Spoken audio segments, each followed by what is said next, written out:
വീണയുടെ ഭർത്താവും മുൻ മന്ത്രി CPM-ന്റെ മുതിർന്ന നേതാവ് പിണറായി വിജയന്റെ മരുമകൻ മുഹമ്മദ് റിയാസിന്റെ കോഴിക്കോട് കോട്ടുളിയിലെ വീട്ടിലും റെയ്ഡ് നടക്കുന്നു എന്നാണ് കൗസർ ചേരുന്ന വിവരങ്ങളുമായി. കൗസറെ പറയൂ.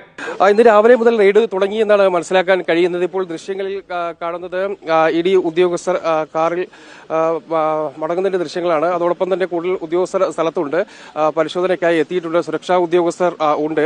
PM മുഹമ്മദ് റിയാസ് എന്തായാലും ഈ വീട്ടിലില്ല.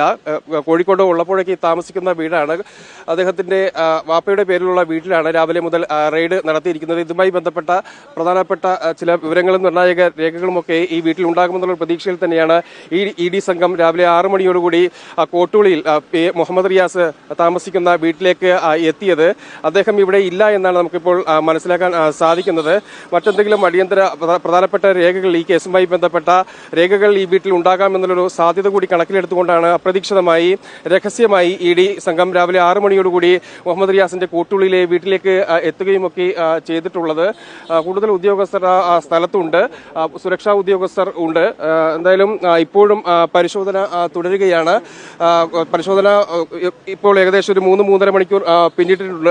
ഇവിടുത്തെ ലോക്കൽ പോലീസിനെ ഉൾപ്പെടെ അറിയിക്കാതെയാണ് ED സംഘം പരിശോധന നടത്തിയിരിക്കുന്നത്. അതുകൊണ്ട് വളരെ രഹസ്യ സ്വഭാവത്തോടു കൂടി തന്നെയാണ് മുഹമ്മദ് റിയാസിന്റെ കോഴിക്കോട്ടെ വീട്ടിലുള്ള പരിശോധന നടത്തിയിരിക്കുന്നത്. ഗ്രേസ് എന്ന പേരിൽ, അതായത് PM അബ്ദുൽ ഖാദർ IPS, അദ്ദേഹത്തിന്റെ ബാപ്പയുടെ പേരിലുള്ള വീടാണ് ഇത്. റിയാസിന്റെ സ്വന്തമായിട്ടുള്ള വീടാണ്. ഇവിടെയാണ് കോഴിക്കോട് ജില്ലയിൽ മുഹമ്മദ് റിയാസ് താമസിക്കുന്നത്. അതുകൊണ്ട് പ്രധാനപ്പെട്ട രേഖകൾ, മന്ത്രിയായി അതിനുശേഷം ഇപ്പോൾ MLA ആയി തുടരുന്നു. അതുകൊണ്ട് ഈ കേസുമായി ബന്ധപ്പെട്ട നിർണായക രേഖകളൊക്കെ ഈ വീട്ടിൽ ഉണ്ടാകുമെന്നുള്ള പ്രതീക്ഷയാണ് ED ഉദ്യോഗസ്ഥർ പങ്കുവെക്കുന്നത്. ആ പ്രതീക്ഷയിൽ തന്നെയാണ് ഇപ്പോഴും ഈ പരിശോധന തുടരുന്നത്.